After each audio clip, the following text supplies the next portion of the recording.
Good evening, friends. I hope everyone is safe and sound with you and your families. We have a very challenging time. Once again, I think it's almost a year, but the second wave has hit all across India. I think we are all fortunate to be in an industry which continues to work again 24 by 7. And while we continue to take care of our clients, uh, FIFA continues to organize the webinars for all of you, and we have a very interesting session today. And I welcome all of you. And now I would request Nikhil to take over and introduce the speaker Vinod, as well as give some comments. Yeah, Nikhil, over to you. Thank you, Dhruv. Thanks a lot for giving me this opportunity.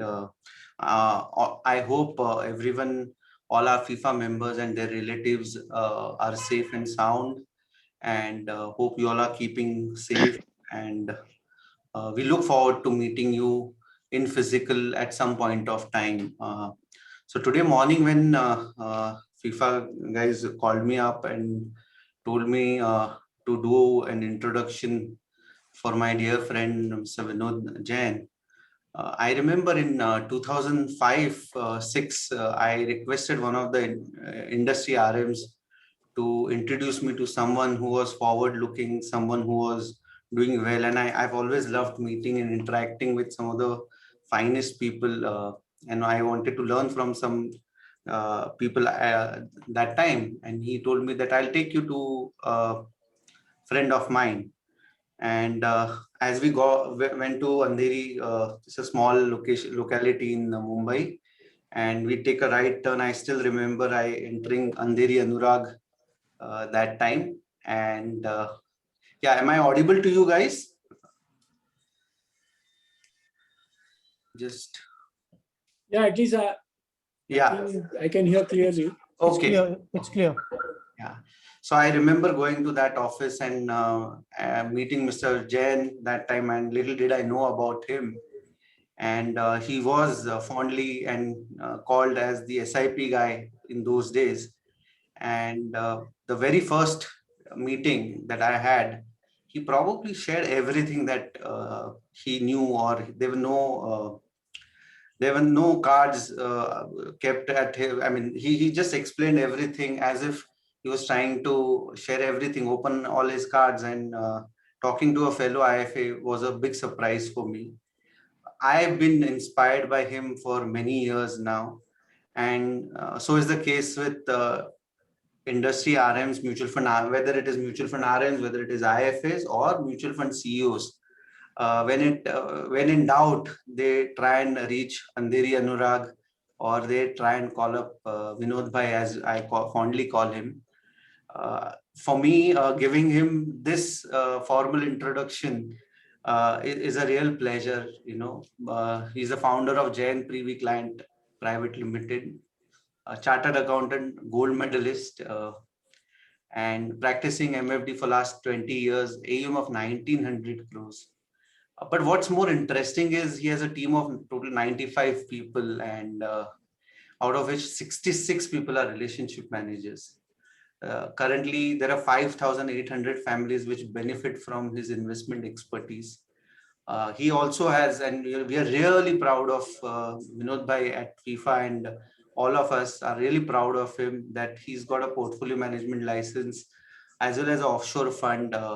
He's also applied for a AIF fund and AIF, CAT 2 AIF. So I think there are a lot of firsts to him.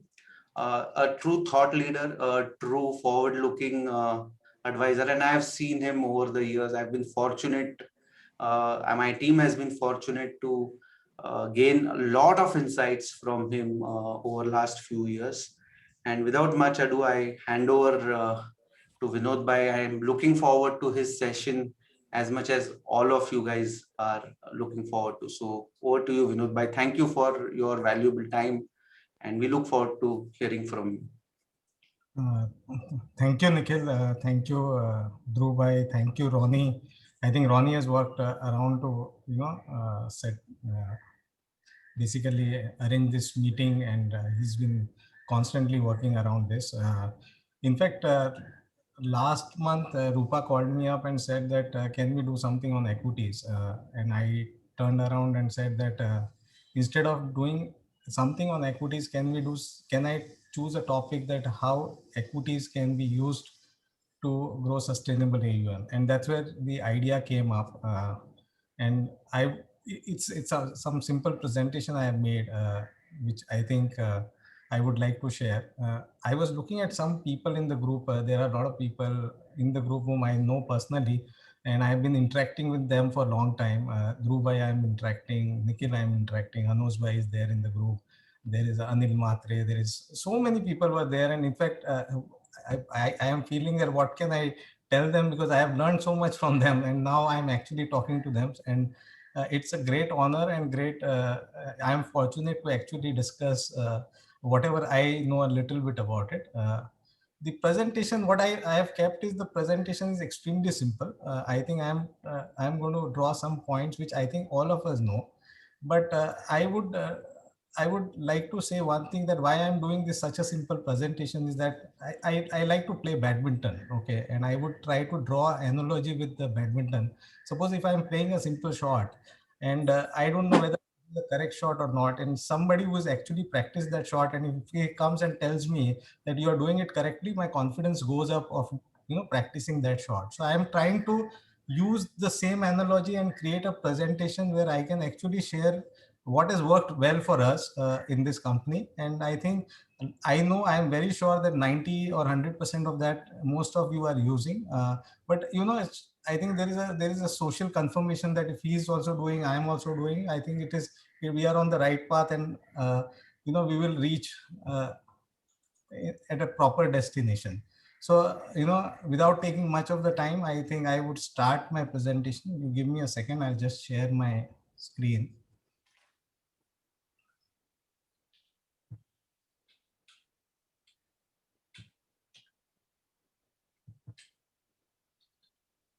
So I think, Nikhil, is it visible to you? Yes, yes, Yeah. absolutely. So the equities is a solution for sustainable AUM.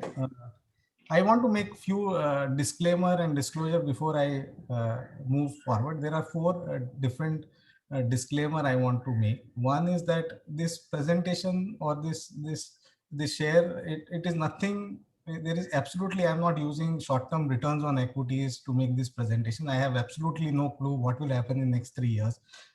Market may go up by 20%, market may go down by 30%, or it may remain sideways. So this is not a presentation which is actually forecasting the equity return. That is the first disclaimer I want to make. Second disclaimer, because I'm using equity, this presentation is not undermining importance of asset allocation.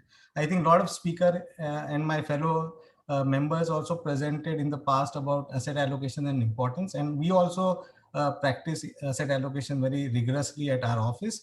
So this is not undermining asset allocation. I would say जो short term needs है, हम लोग अभी भी we focus on debt as an instrument. On long term needs, we actually focus on equities as an instrument. So that is the second disclaimer.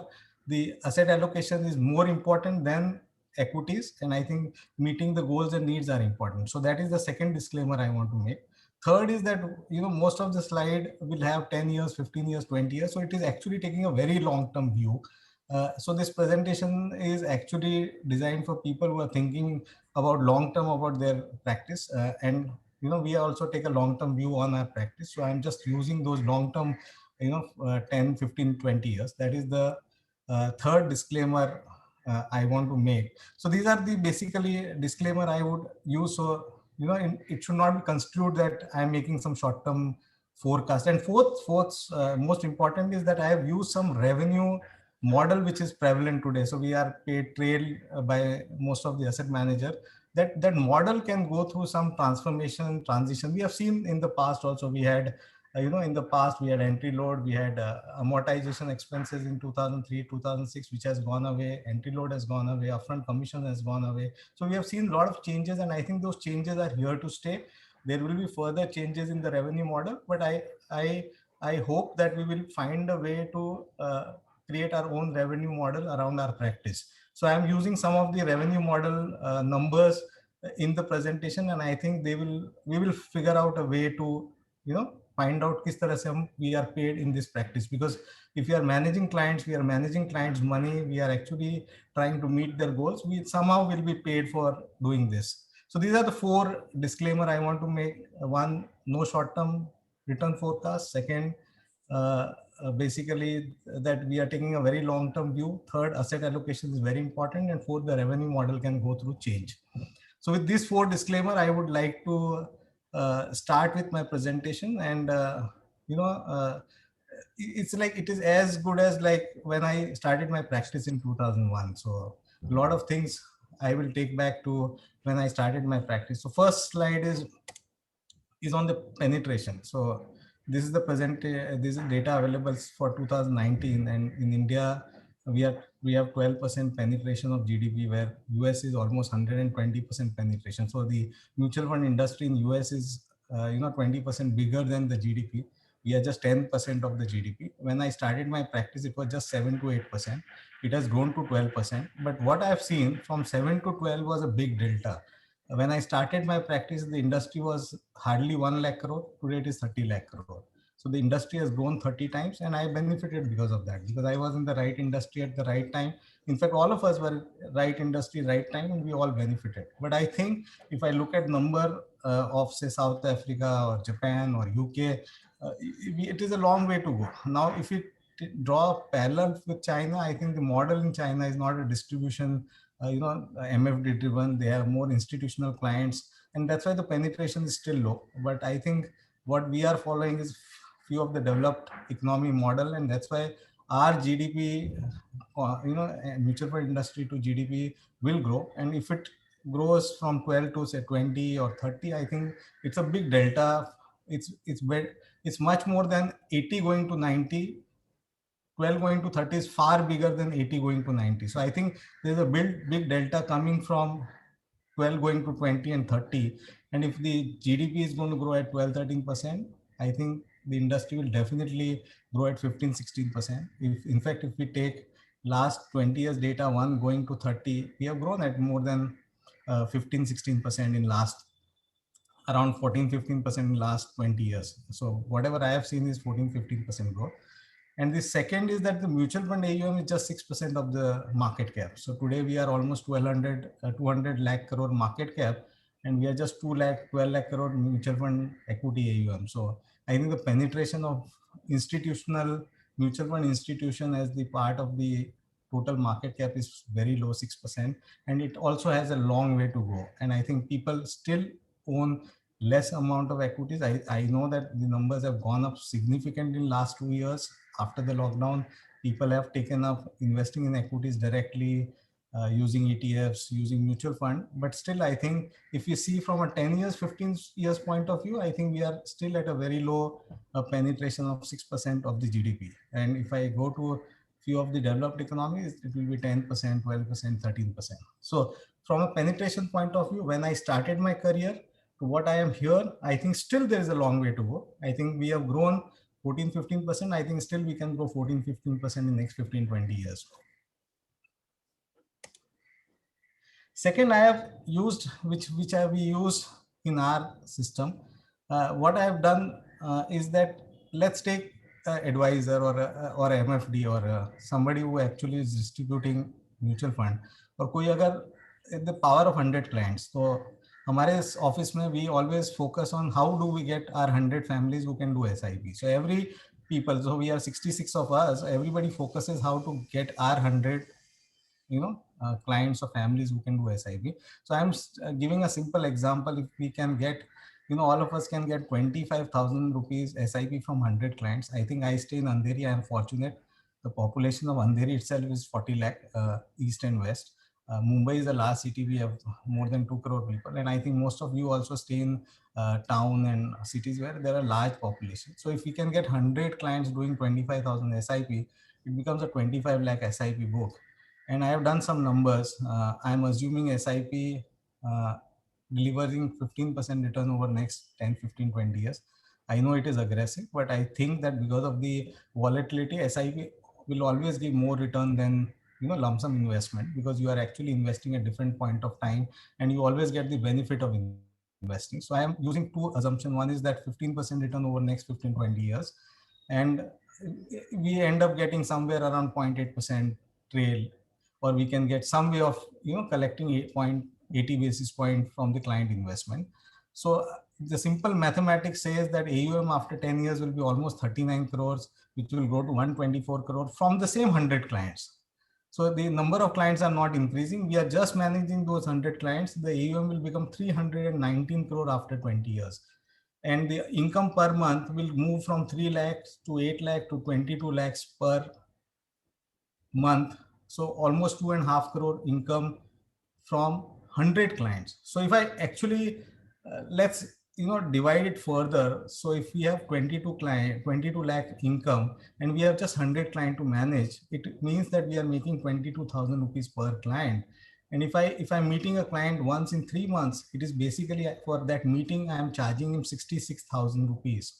And I think India's best of the lawyer will not be paid 66,000 rupees per hour. So I think it is a highly remunerative industry. We are paid very aggressively, and it is a very simple model of getting a client, identifying a long-term need and matching the need, and taking the advantage of long-term investing through rupee cost method or through SIP. So I think, when I started this practice, we used to focus on 100 clients with 10,000 SIP. I think that over 20 years, that market has matured, and I think 25,000 SIP is not as difficult.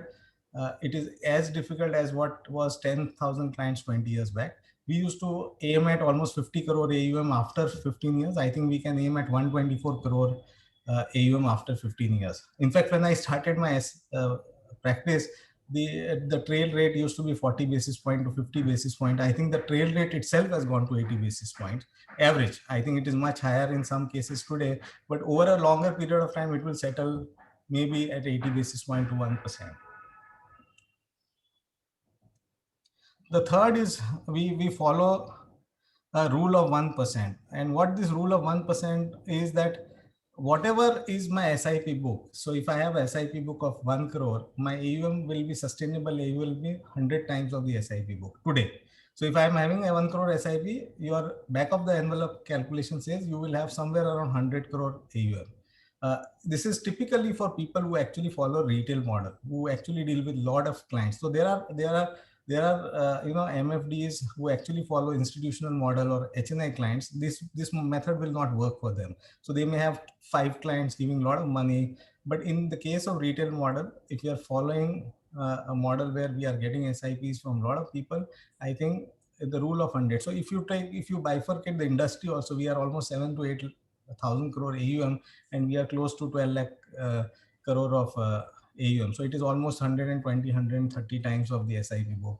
In our case also, when I was having 1 crore SIP, I was having 100 crore AUM, equity AUM. I'm talking about equity AUM. I'm not talking about the overall AUM.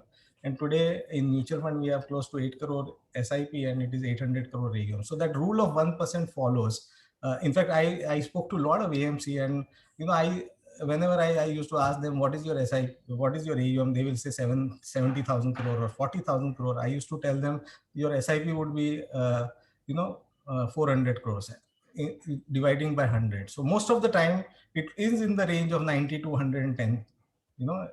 That is the range where the SIP AUM will be of the SIP book. So all of us, what I believe, that if we are aiming for 1,000 crore AUM sustainable, we should be aiming, if we are following retail model, we should be aiming at 10 crore SIP book. And I think that AUM will sustain.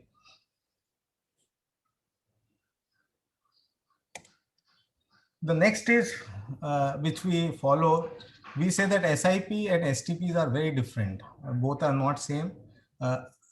I think most of you must be knowing it, but I still wanted to throw my thought on this. According to me, STP is just a method of investing. It is not equal to SIP.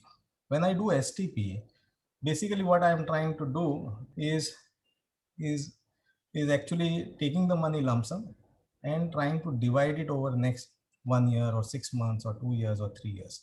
So my AUM has already come inside, and I'm just trying to average the cost, but I'm not actually getting the future cash flow from the client. In SIP, I actually create a pipeline. So अगर मैं जाके SIP लेके आता हूँ, I am ensuring that जो आदमी income earn कर रहा है, उसका future का भी income मुझे मिलेगा. So that will keep on increasing my AUM. So what we say कि अगर ठीक है, STP के थ्रू मैं उसकी इन्वेस्टमेंट एक्सपीरियंस को इम्प्रूव कर सकता हूँ, बट मैं अपनी AUM को सस्टेनेबली ग्रो नहीं कर सकता हूँ. बट अगर मैं SIP पे फोकस करूंगा, तो it will actually be future proof. I will get lot of money coming every month. So like when I was having a 1 crore 1 crore of SIP, I used it indirectly means that I will get 12 crore of inflow every year, and I don't have to work for that 12 crore. It will come automatic. It's like a pipeline. I think most of you must have read the book Parable of Pipeline. Creating a pipeline is different than getting a bucket. So when I get lump sum money, I have to get up every morning and actually find out a client who can give me a lump sum money. In SIP, automatically it will get an hit. So I think SIP is way too different than STP. STP we can use to improve the experience of the client, but SIP is very important to actually grow the AUM on sustainable basis. And that's why I say that if we do SIP, we'll do a future proof. So like if you take a model where somebody has 100 crore AUM and he gets a 1 crore SIP, he has a 1 crore SIP book. Basically, he's going to get an inflow of almost 12 crore from that SIP. It's basically a 12% growth is given. So his 100 crore, 12% will 12 crore SIP. So basically 12% growth will come from SIP flows. Plus market will give on an average 10% return. So he can grow at 22% consistently without doing any work. So that SIP will create that additional growth for book. And that's what has worked for last 15-20 years for us. And I think all of us now, I see so many people actually have taken it up, and they have done really good job in terms of creating a strong SIP book for themselves. I think I would like to we call a rule of 1+2 in our office. There is a famous quote by Charlie Munger. He says that show me the incentive and I will show you the outcome. And it is one of my favorite quote. What I understand from this quote is that if I want to drive certain performance from someone, I will have to create the right incentive structure. So if I don't have a right incentive structure, I will not be able to drive performance of the team. I will not be able to get the desired output from the team. And I think a lot of us, in fact, in initial days, I also struggled to form a team in the first 3-4 years because I didn't know what is the best incentive structure.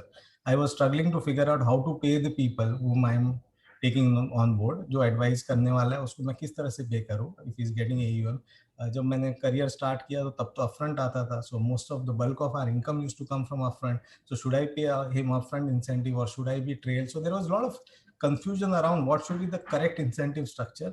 And वो incentive structure correct नहीं होने से I also experienced a lot of up and down in my team in initial 5-6 years because I could not get a stability because the people could not think long term because of the incentive structure. Now, what is this rule of 1+2? I think a lot of us, I know mostly people whom I see in this group, I think they all have created a team, but there are people who have not created a team. And for them, rule of 1+2 works. What is rule of 1+2 according to me and what I have used is that when I used to be a advisor alone, I hired one person and then I used to take him to meet few of my clients. Because I knew that over a period of time, I will have a lot more clients to manage than what I can manage.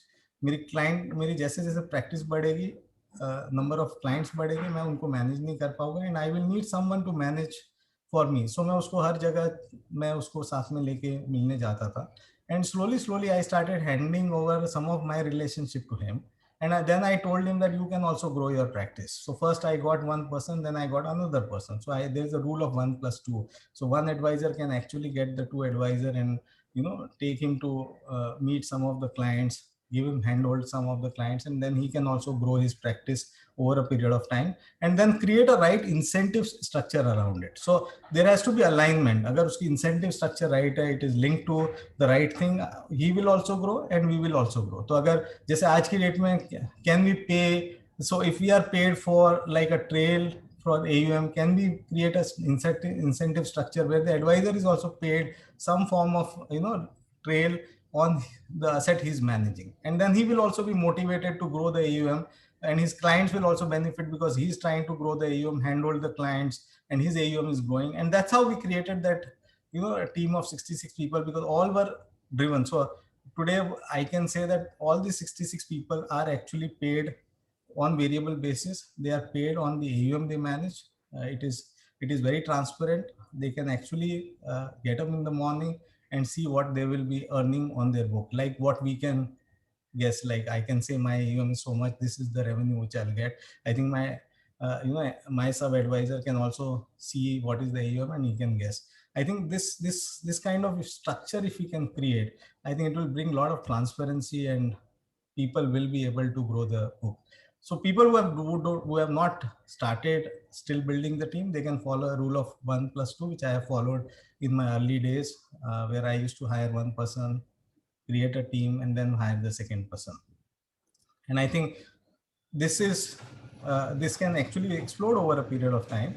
So we may think that first 2 years, 3 years, we will be able to only have one person, but then one person can become 2%, 3%, 4%, and the team can actually become bigger over a period of time. So I will give you a statistics, like in 2008-9, the number of people were just around 10 to 12, but we have, over a period of last 5-7 years, that 10 to 12 has gone to almost 50-60. So, it can explode over a period of time.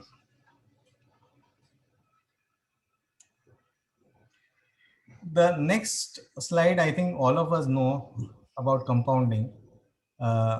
What I've taken example is, suppose somebody has 100 crore SIP, 100 crore book today, and if it is invested in debt at 6%, and if we take it 20 years, that's at 100 crore will become 320 crore in debt. In equity, it will become 964 crores at 12%.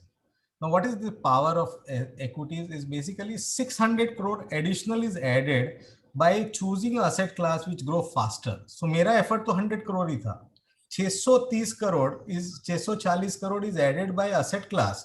Basically, my income has grown 7 times. Additional 600 crores have come from equity asset allocation. And I have done nothing in last 20 years. I have handled the client. I have actually aligned his goal to the long-term goals. And asset class to the long-term goal, or 600 crore addition. Basically, I can improve my productivity disproportionately if I actually identify the right clients, right need. If I focus on, child education, child marriage, if I focus on maybe retirement, wealth creation. So these are the 4 goals: child education, child marriage, retirement, and wealth creation. If I focus, if I can actually get the clients motivated to invest for these 4 needs, and actually they invest, they benefit. So I have some of the clients who invested in 2002, 2003, 2004, they're still in equities, and they have benefited disproportionately, and their AUM has grown. So basically, by having an equity book, we can actually increase our income 9 times instead of 3 times. But I'm not saying that we should not have asset allocation. अगर client का need short term है, अगर client का need यही है कि मुझे 2 साल में पैसा चाहिए, 1 साल में पैसा चाहिए, मैरिज के लिए चाहिए, चाइल्ड के एजुकेशन के लिए फीस भरना है, तो there is no way you can invest in equity. You have to have a horizon of 5, 7, 10 years to invest in equity. Otherwise, this doesn't make sense. But we can make that effort to get people to invest in equity for long-term needs. In fact, one of the in our office, we were doing some data analysis and we were trying to figure out which are the best clients. And we found surprisingly, the best client actually falls between the age of 45 to 60. And why they are the best client? Because at the age of 45, they suddenly realize that they want to save for the retirement. उनकी child की need तभी आती है, उनको retirement के लिए भी save करना होता है, और उनके रिटायरमेंट के बाद उन पैसे को अच्छे से मैनेज करके उससे इनकम भी चाहिए. So basically if I can get a client at 45 who is serious about investing, I actually get a client money to manage for next 30-40 years, because वो 45 की एज से accumulate करना शुरू करता है, 60 की एज तक accumulate करता है, और 60 की एज से 80 की एज तक distribution होता है. So basically I get, and then it may be passed on to the next generation. So I actually get, they are the best client because they have a long-term need. You know, a lot of money actually asset allocation goes towards equity because they have to grow the money and then they have to distribute the money. So बहुत सारा equity allocation होता है उसमें.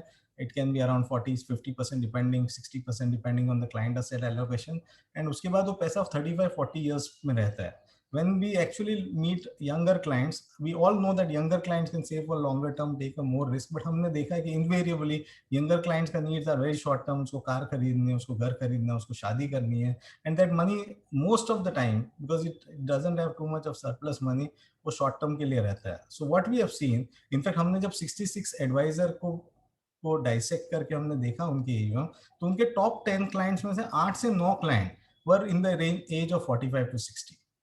And they all were saving money for retirement. And then we rarely got people who were at the age of 30, 35, 40, you know, becoming the top 10 clients of any advisor. So invariably, then we started. In fact, then I spoke to a few of my friends in US, and there are MFDs or advisors who actually only practice retirement, who actually targets clients between 45 to 60 and then grow their assets and then actually distribute. So I think we found that sweet spot where we can actually identify. और अभी वो population होने की वजह से we also get a lot of clients who refer us to that segments. And if we can create that asset in that category and we allow that to grow for next 20-30 years, I think we can have fantastic compounding over a period of time. And this slide attracts me because this is outstanding compounding. I can put effort once, get 100 crores, keep it for 20 years, and I can earn or increase the assets of my clients by 9-10 times, increase my income by 10 times. And I think it's a wonderful compounding. The next is remunerative. In fact, all of us know that equity is more risky. Equity is meant for long term. In equities, it is more difficult to handle the clients. And that's why the equity, because it has a long-term higher return potential, the expense ratio charged on equity is far more than debt. And that's why the money which is paid to MFDs is also almost double of, what we can be paid debt. But this doesn't mean that I take the debt money and invest in equity. It is a win-win-win. If the client wants to save for child education or retirement, want to invest in equity, I also benefit because he's going to invest for long term. The asset under management will be higher. He will also benefit because he'll get higher return, and the manufacturer will also be happy because he's getting money for long term to manage. So it's a perfect win-win-win, and the revenue for this win-win combination is almost twice the revenue for making a debt investment. Now, a lot of people, when I was starting my career, a lot of people I spoke to, they said, why don't you look at debt? FD में इतना debt में पैसा पड़ा है. They can easily come to equity. That can easily come to mutual fund. Equity तो लोग बहुत कम लोग करते हैं. It is very difficult asset class. लोगों को समझता भी नहीं है. लोग long term रहते भी नहीं. लोगों को loss भी होता है. But I used to think in my early days that when I started my career, the FD rate was around 11-12%. It was far easier to make a decision कि 11-12% में FD करो. So it was not easy for somebody to actually move from equity to, especially retail. I am talking about retail, to come to, and उनका tax liability भी इतना high नहीं होता कि tax advantage मिले. So what I have noticed in my early days कि debt कोई ना कोई form में सबके पास था. किसी के पास NSC था, किसी के पास PPF था, किसी के पास LIC था, endowment policy, FDs था, bonds थे. But equity participation was very low across India when I started my career. And I thought that why not focus on equity? और अगर मैं equity पे focus करूँ, उसकी long term needs को identify करूँ, long term needs को match करूँ, वो कहीं ना कहीं से मुझे FD का भी पैसा थोड़ा देगा जो debt में आ जाएगा. And we went the reverse way. We started focusing on client who can give SIP, और उसके बाद वो धीरे धीरे debt का पैसा expose करने लगा. We didn't go for debt first, and then try to get equities. We went for equities first and then we got debt. But the idea was to focus on long-term needs. And what has happened, because the penetration was low, okay, it was difficult to penetrate at that time. I think all of us have practiced during that time. तो difficult था, but जो भी reward मिला उस effort का and जो experience था client का over 5, 10, 15 years, that has added lot of references. People give a lot of references, and आज उस उन्हीं client से उनके bonuses, उनके father के investments, उनके mother के investment, बहुत सारा debt में investment आता है. So like over a period of time with equities also we could grow our debt book also over a period of time, and we have a decent enough debt book which actually takes care of short-term needs of the clients. So if we summarize a few of the points, I will just take it. So low penetration. Second, it is very simple. If we get 100 clients who can do a 25,000 rupees SIP and make them invest for 20 years. Now the idea is, some of people said in my office कि अगर कुछ client छोड़ के चले गए तो क्या होगा? तो I said just you replace the clients. You just, अगर एक client छोड़ के जाता है, our job is to replace one client and get another client with that AUM to fill the bucket. Then if I whatever AUM I want 100 times I have to keep. SIP will actually give me future cash flow. I can create a team. I can add 2 more people who will do a job for me. Add more people to my office, and they will also get more clients. Then I can keep long-term money into equity, which will grow 9 times compared to debt, which will grow at 3 times. So if I combine all these two, and the revenue from equities are almost twice of debt. So if we combine all this thing, I think we can create a snowball. And what is that snowball? Is like, I think Warren Buffett said that, if you want to create a snowball, you get a small idea and then find a long hill, basically a long growth path, and put that snowball on that long hill. And whenever it will actually start turning, it will become bigger and bigger. So I think all this put together can become a snowball over next 10, 15, 20 years. So if I do a back of the envelope calculation, कि अगर किसी के पास 100 crore के AUM है, suppose, that will become 9 times, 9 to 10 times. So your AUM can become 10 times in next 20 years. Second, your revenue is 2x of what is debt. So you actually make 20 times money. Third is actually, if you add SIP book, you can double that effort because your SIP will also grow. So it can actually become 40, 50 times. And then you add 2 more people, you can actually grow 100 times in next 20 years. So I will give you my case in point. We were exactly, our AUM in 2004 was around 10 crore. It has become 1900 crore because of this all 4 things coming together. Focus on long-term goal, focus on long-term asset, creating small team, getting clients who can do SIP on a consistent basis, focusing on compounding over 20 years, not to disturb, not to do anything extraordinary, just keep the momentum, keep it going slowly, it has become bigger. Now if I have 100 clients to manage, they will easily give me 2, 3, 4, 5 references every year. So I can get 4, 5% growth from getting new clients. I can get 10% growth by, compounding money at 10, 12%. I can get 10, 12% growth by actually adding SIP flow, which is hitting every month. And then I add a team. So if I add this, I can easily create a model which can grow at the rate of 25, 30%. And when you grow something at 25, 30%, you will actually become 100x in next 20 years. So it is as simple as that. I have personally, मैंने यही किया last 20 साल में. I have kept it simple. आज भी हम लोग वही सुबह उठ के SIP के लिए फोकस करते हैं, लॉन्ग टर्म नीड्स के लिए फोकस करते हैं.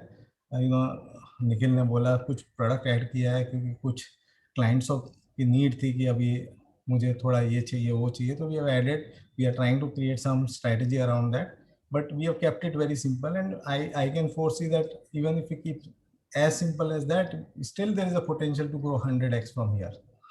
So on that note, I think I would like to end my presentation.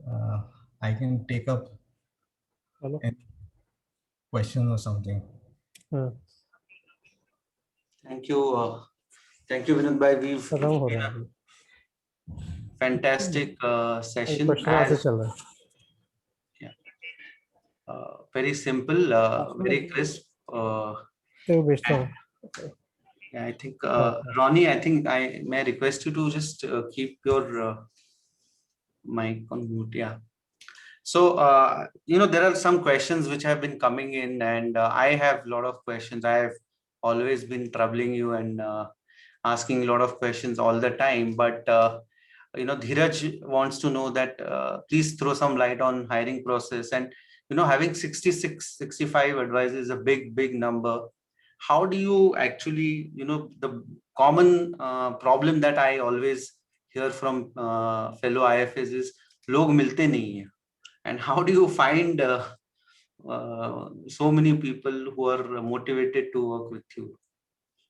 So I think if I go back and see all the 66 people, were they trained to advise mutual fund or sell mutual fund earlier? My answer is no. I think none of them. Recently, I got few people who has worked in the 2-3 people, but initially first 10, 15, 20 people, none of them actually worked. None of them knew mutual fund, word mutual fund. But we, what we tried to do is we kept the offering so simple and the architecture so simple, so people can actually take it up very easily. So मैंने किस तरह recruit किया? So first of the person whom I recruited, my uncle's son was studying in a MBA college and he had a very close dear friend. और मैं उसको मिलने जाता था because I was a caretaker for him in Mumbai because he was not from Mumbai and from Pune. So I was supposed to take care of him. So I used to meet his friend also. I used to like him. And I went and met him 3, 4, 5 times. And when he actually completed the graduation, I just offered him that would you like to work with me? And I got the person from there. So he was my first advisor who actually came on board. He's still there with us. He is the largest advisor in the office, and he has grown over a period of time. So that's how I got my first person. Second, the second person whom I got, very incidental, DSP gave me a lead of a person who want to do SIP of 1,000 rupees. Okay. And I asked DSP that, वो आदमी कहाँ रहता है? तो बाजू में अम्बोली में that person used to stay. तो उसको मैंने बुलाया. His name was Royston.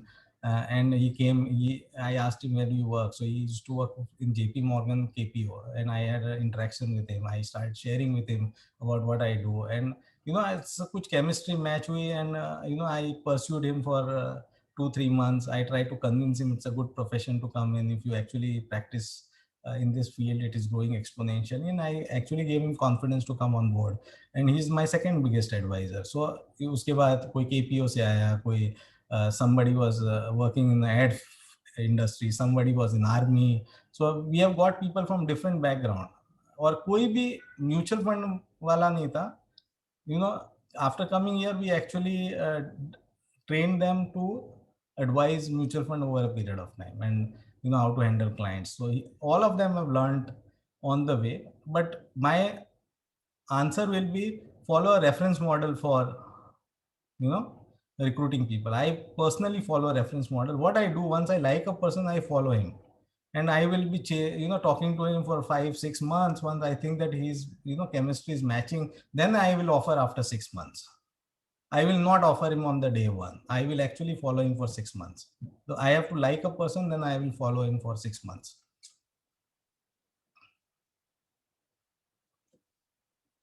Yeah, thank you so much. I have another question with 60, 65 people with you. When you walk into a McDonald's, it is very easy to get the same burger in Andheri, in Navi Mumbai, or in Pune, or in Delhi. But personal finance, our business is very personal, more than just the mutual funds or just the products. How do you ensure the consistency of advice, or how do you ensure the value system? How do you ensure that the money is well managed, the way you would have probably managed? That how do you transfer that care to 65 people and then transfer it to 2,800 families? Nikhil, you rightly used the example McDonald's. What is the beauty of McDonald's? It's a very small menu. You don't have too many things in the menu. And second beautiful thing is that it has been the same for last 10, 15, 20 years. It has not changed dramatically. So people who actually work in McDonald's exactly know what they have to do. So in fact, I had a word with you and you said that, you shared me that McDonald's has a fixed ingredient over a period of time, and that's why they can build the consistency. I think that small menu is the reason for that consistency. And I think if we can all create menu which is small, if we can create offering which is small but very powerful and very large ideas, they may be small. SIP may be a small idea, but it is a very large and powerful. Over a period of time, it can actually become a very large idea. Like some of other national distributor has actually made it really big over a period of time. So I think let's keep at our office, what we try to do, we keep things very, very small. In fact, I get inspired by company like Apple who only makes 3 color of phone. They keep options so low that you don't have too many things to choose from. The same thing, we can have limited number of scheme and limited number of strategies. We should not be changing constantly strategies. आज ये कर रहे, कल वो कर रहे, कल ये कर रहे, वो कर रहे. I think it creates a lot of confusion and in conflict within the organization. And if you keep it simple, अगर मैं रोज सुबह उठ के वही SIP कर रहा हूँ और वही funds are not changing too much, I think everybody know by back of the hand that this is what we have to do. So I think I will take a leaf from McDonald's saying that keep the menu small. I think less is more. Yeah, absolutely. And I remember you sharing that one of your largest SIP client, you've not gone back and tried to sell him any other product. You've not even offered him a PMS of your own. You said you didn't want to disturb him. You didn't want to trouble him, and which you mentioned that, there's no point in disturbing or creating conflict in the client's mind also. So I think one of the things that I have learned with you is the power of saying no to many things that you've followed in your practice. So maybe you could share some insights on that. So yes, clearly, I would use that example, and I think it was not even I didn't imagine when I was doing it. So the client started with 5 lakh SIP. Now he's doing 60 lakh rupees per month SIP, and he's doing it for almost now 8-9 years. He added a little bit of money on that side, and today he's a 150 crore client, and. I'm managing him for 12 years. I have not met him for last 4 years. Okay, and there's no need because it's so simple that he's doing SIP. He knows that what is going to happen after 5-10 years or 20 years. The idea is very simple. So I didn't want to, unnecessary go and sell one PMS for 50 lakh rupees or, ye fund mein dal do, isme 50 lakh dal do. I will get 50 lakhs, but I will break the idea of 500 crore. And that's what I don't try to do. If it is working, let it work. So I think that's where we say no to a lot of things. If we know that if the client is supposed to become big, why should I stop compounding? Why should I unnecessarily fidget around it? So it's like there is 10 commandments. Everybody has 10 commandments. In fact, I was telling my daughter, you give me 10 things in writing that these 10 things you will never do. Don't give me 10 things you will do. Just give me 10 things you will never do and just follow it. I will not ask any question. If we are clear that this is 10 things I will not do, then I think it's very easy to say no to a lot of things. There are a lot of questions on the remuneration structure, and we'll come to that in a bit. But before that, I also wanted to touch upon what is the asset allocation model that you follow. You kept saying that, yes, equity is a preferred asset class that you think. However, it's not necessarily the strategy that you would follow for each client. So if you could just share some insights on your asset allocation strategies that you follow. So I would say, Nikhil, I think there is phase 1, phase 2. When I was operating the first phase 1, I met a client. He said that मैं 50,000 का SIP शुरू करता हूँ या 25,000 का SIP शुरू करता हूँ. SIP शुरू हुई, in the first year, second year, third year, the client became 10 lakhs, 20 lakhs, 30 lakhs. There is no need to do asset allocation because 20 lakhs आया, next month वापस, next year वापस 6 lakh होगा, averaging हो जाएगा. But now what has happened in phase 2, a lot of clients have become really large. Okay, they started with 15,000 SIP, their asset has become 5 crores, 7 crores, and now asset allocation is very, very important. Why it is important? Because their SIP amount will not be able to average if there is a up and down in the portfolio. Okay, and I think it is both managing the portfolio and managing the client psyche also. So in phase 2, what I say that once the client has become sizable, so and what do you mean by sizable and SIP amount? अगर किसी का portfolio 5 crore का है और उसकी SIP 1 lakh की चल रही है, तो 12 लाख रुपया 5 करोड़ का एवरेज नहीं कर सकता है. And I think now in phase 2, asset allocation become important. So what we try and do is we actually, when I think a lot of clients are, nearing their age of retirement, and I think asset allocation has to be followed. They are not in the initial years. So what we do is we meet the client and again go back and see what is the risk appetite, and then allocate the asset according to debt equity. Today, as we speak, we are almost 35% into debt overall book and 65% into equity. And every client we get on board, if the client is sizable and we know that SIP amount will not be able to average it, we ensure that some part of it always go into debt. Minimum 20% has to go into debt. Thank you. There's also this question about the, AMCs are trying to reduce the cost by reducing commissions and the overall TR or the overall noise about, remuneration being high. How do you see this as a trend panning out in coming years? And the next question obviously is, how do you ensure a fair remuneration is passed on to the partners? So I think the remuneration structure in the industry is well talked about in a lot of newspaper. Every person, I'm very sure every person working in my company will be knowing about, because you have in CAMS, Karvi. So it has to be an open book kind of environment. Regarding how will the revenue structure pan out, my take is that reducing TER structure itself will bring down the TER in the industry, because the size of the schemes are increasing. If we go back around 2 years ago, the average TER for equity fund used to be 175, 185, which has come down to 150. So 35 basis point is already gone. And I think it is coming down to 120, 130. So we have to expect that if we are going to grow our book at 20%, our income is not going to grow at 20%. It will grow at 12%, 13%, and it will adjust for all the TER cuts. Now, there is one more thing. What if there is no trail? Okay, obviously, I think it haunts most of us.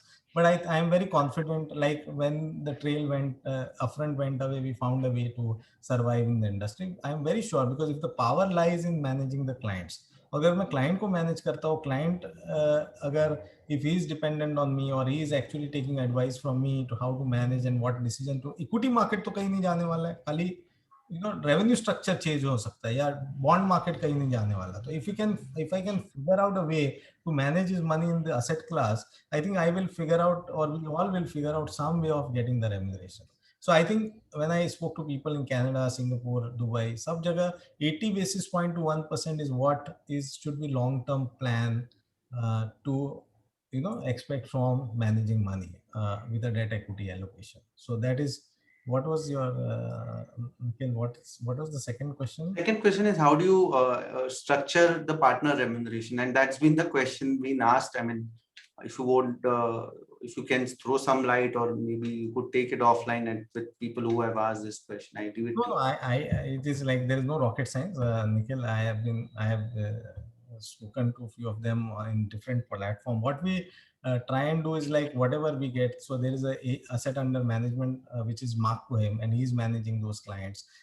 And actually, whatever we get a revenue, part of it goes to him. And normally it is like what we provide is the entire infrastructure. He comes to office, he has a laptop, he has a computer, office boys, operation, everything we can use. At the same time, we can get a share of anything, any range between 40 to 60%, depending on the the relationship we have, the seniority, the asset under management. So 40 to 60% is the kind of remuneration which goes to the advisor, and rest of it actually used for the office expenses, and then the rest goes to the profitability of the company. Okay.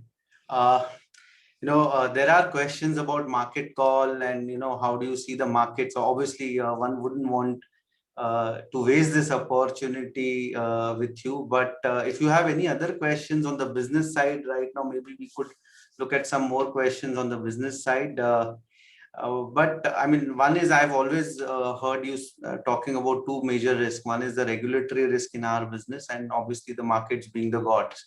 So So jokingly, Nikhil, there is this senior most advisor. His name is Dinesh, and I was asking him that if I give you 4 levers of this business, one is market, second is your clients, third is the company you work for, and the fourth is your skill.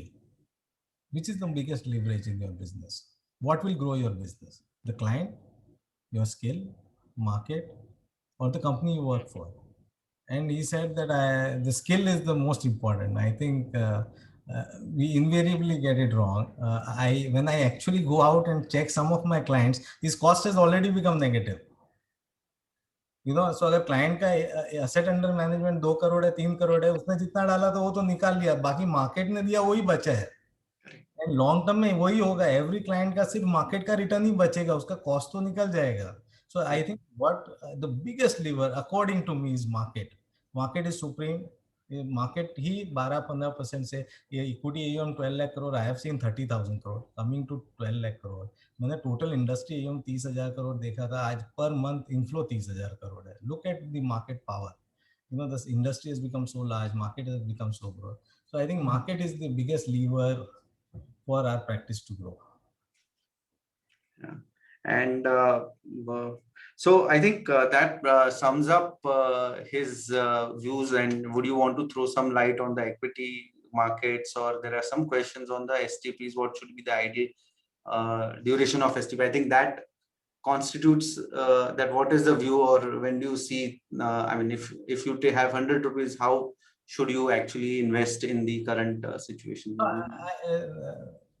Nikhil, I will will give a perspective. Is that equity markets have been doing well for last 1 year, and equity market invariably has gone up month after month.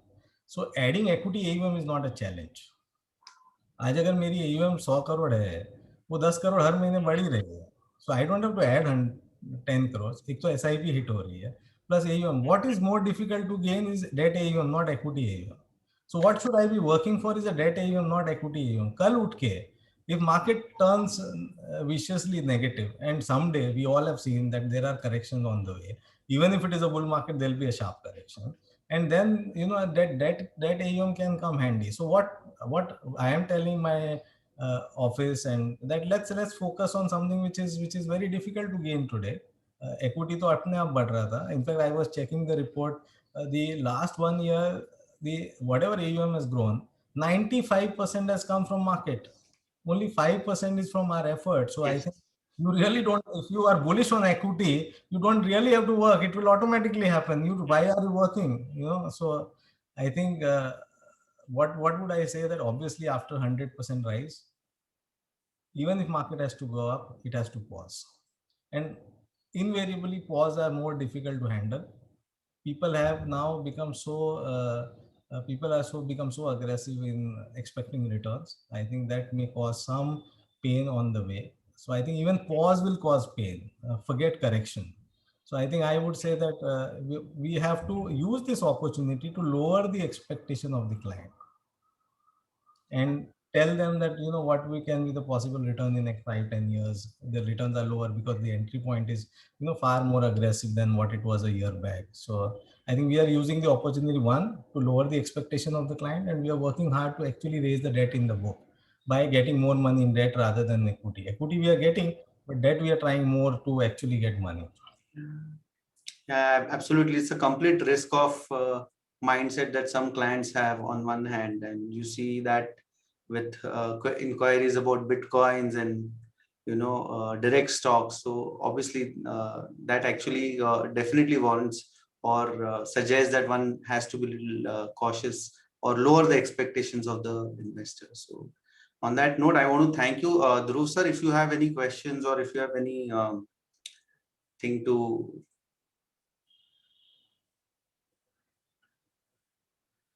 Yeah, I think Mr. Gyanchand Jain has asked a very pertinent question. How do you convince for debt in these times when the returns are so low? So, Nikhil, the first thing we'll have to do is lower the expectation of the return, and then get money into debt. So first, we are trying to say that markets are so aggressive. we may get 10-12% return, but in between we may have some volatile shock also. So let's keep some money as a dry powder if there is some upside, up down in the market. So first we have lowered the expectation of the client and then getting the return. Thank you. Over to you, Dhruv sir, if you have any questions or anything to add. You're on mute. One of the questions I saw on the chat was somebody asking whether you have segregated, whether you've taken an RIA license and whether you've segregated MFD and advisory business. So we don't have a RIA license. We have stuck to MFD, Okay. like all of us. And you also have a PMS license, so that takes care of the regulatory aspect, right? I mean, on the PMS business. So PMS and AIF, both licenses come. So yeah, that at least allows us to manage money on the equity side or whatever. So I think it's a brilliant session, and I think it just brings to my mind, there is, brilliance in simplicity. And that is what I think Vinod has highlighted, this whole, concept, or the sustainable, what he said, how you can build a sustainable AUM. I think the brilliance is in the simplicity with which he has explained, the simplicity of the model, do few things, but do them well. I think the thing about saying no to a lot of things, Vinod has not done a lot of other things, focused on few. And I think the power of, 1 + 2.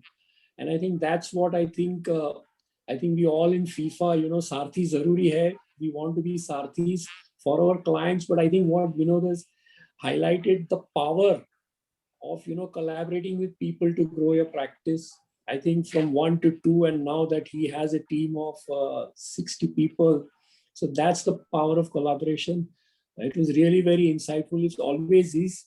Just as Nikhil mentioned years back how you got in touch with Vinod, I would like to share that I remember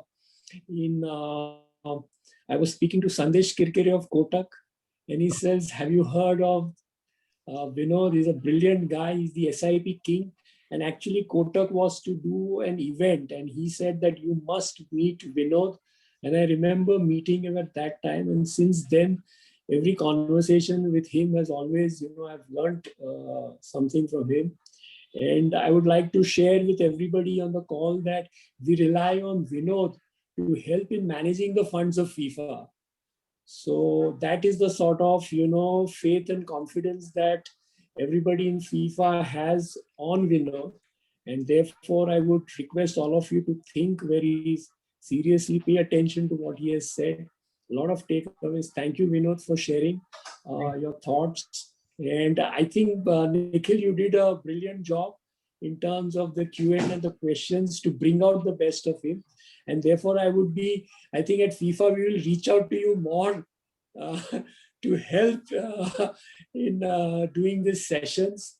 And with these words, I would just like to make 2 announcements. One is that we send out email to everybody. We've received a list from AMFI on mutual fund distributors whose names are still not in conformity with the guidelines that AMFI had announced.